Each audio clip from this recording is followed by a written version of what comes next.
1% populasi Indonesia menguasai 48% ekonomi nasional. 3% manusia Indonesia menguasai 60% dan 10% manusia Indonesia menguasai 70% ekonomi nasional di luar dari anggaran negara APBN. Ekonomi seperti begini terjadi karena regulator yang lemah yang harus kita perbaiki. Demikian saya memulai sebuah dialog terbatas di kantor teman dengan beberapa kenalan baru. Mereka adalah orang yang katanya peduli dengan UKM. Mengapa saya katakan katanya peduli tersebut dengan tanda quote unquote? Karena mereka seperti yang lainnya ingin membantu UKM tapi hanya sebatas mengajari UKM dalam kelas. Setelah kelas selesai hanya jadi pinter UKM, namun sedikit yang menggerakkan ekonomi UKM. Ada seminar, ada workshop, ada buku, ada coaching, ada mentoring, ada pendampingan, ada macam-macam. Semuanya sudah dilakukan. Namun data di awal tadi belum pernah berubah sejak 20 tahun terakhir ini. Artinya apa yang mereka kerjakan sekarang ya doesn't work. Harus diubah, bukan hanya dengan wacana, ilmu, keterampilan, tapi dengan peluang. Saat ini yang beda adalah peluang. Yang beda,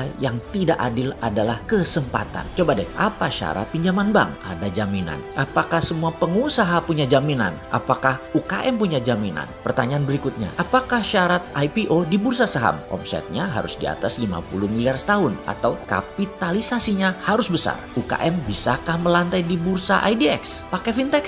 Pakai pinjaman tersebut? Wih, bunganya jadi rentenir tuh. Membuka lapangan kerja di mana 97% angkatan kerja diserap UKM, tetapi UKM tidak bisa pinjam bank, tidak bisa IPO. Lalu ilmu yang diajari tadi oleh orang yang dikatakan peduli tadi dipakainya di mana? Disinilah serunya pembicaraan kemarin di mana kita ditantang. Bagaimana bisa menjawab $1 million question? Bagaimana UKM bisa naik kelas, yaitu menjadi perusahaan beraset besar dan beromset besar? Kalau saya boleh usul, yang pertama adalah bagaimana perusahaan bisa beromset besar terlebih dahulu. Jadi strateginya adalah selling terlebih dahulu. Kita semua tahu selling adalah seni menjual yang seharusnya di atasnya adalah marketing dulu, bahkan seharusnya di atasnya lagi marketing ada yang namanya branding terlebih dahulu. Tapi kelamaan kalau di saat COVID kita bangun branding dulu, menentukan marketing dulu, kelamaan. Branding itu membangun trust, marketing itu memilah dan memilih pasar. Namun selling, ya selling, jualan, closing. Sungguh bagi saya closing selling itu menjadi terpenting saat ini. Jadi kalau bisa disimpulkan adalah kita harus melakukan push selling. Pull selling atau menarik adalah strategi online shop.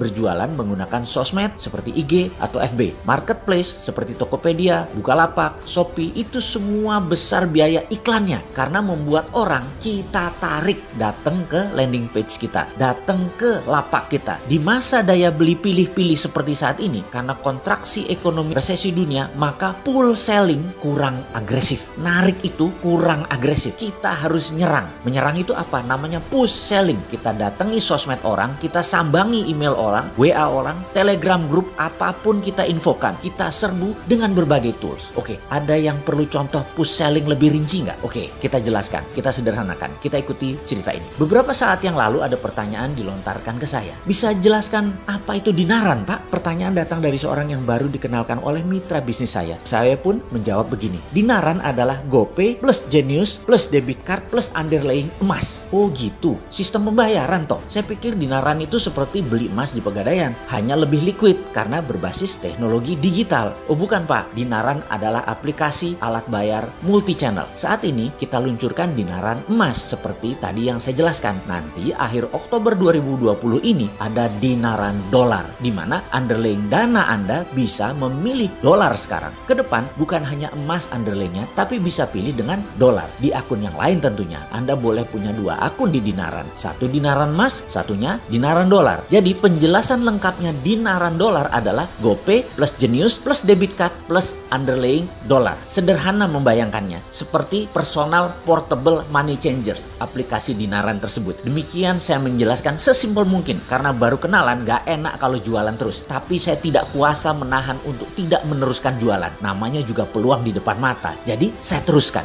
Fitur-fitur dinaran masih terus disempurnakan. Usia dinaran baru 4 bulan saat ini. Muasalnya mengurus semua izin dan teknologi mundur ke 1 tahun yang lalu. Sudah cukup panjang perjalanan dinaran sesungguhnya. Dinaran adalah cerita panjang dari analisa mendalam memprediksi ke depan tentang tumbuhnya kebutuhan bertransaksi dengan berbasis personal sovereign wealth fund, yaitu uang pribadi masing-masing setiap individu punya underlayingnya. Di sisi lain, aplikasinya harus memiliki semua sarana untuk uang keluar dan uang masuk. Wallet, e-money, money, debit, dan berbagai multi-channel harus bisa menjadi sarana bayar atau sarana transaksi. Dinaran saat ini belum berani klaim diri sebagai the first digital banking 5.0, yaitu banking from non-bank. Belum, Dinaran masih bayi, baru 150.000 member dan nasabah yang terdaftar 4 bulan ini. Masih banyak fitur-fitur yang belum selesai dan terus disempurnakan. Kami optimis dalam beberapa tahun ke depan, Dinaran akan diperhitungkan di kancah internasional. Semua ini sangat bergantung kepada Anda sahabat semua yang percaya dengan kekuatan nasional yang bisa menjadikan Indonesia pemain kelas dunia. Sahabat, terima kasih atas kepercayaan dan dukungan terhadap Dinaran. Bagi sahabat yang ingin bergabung dan mendaftar, bisa download aplikasi di App Store atau transaksi langsung di web dinaran.id. Demikian contoh sederhana push selling. Semoga bermanfaat.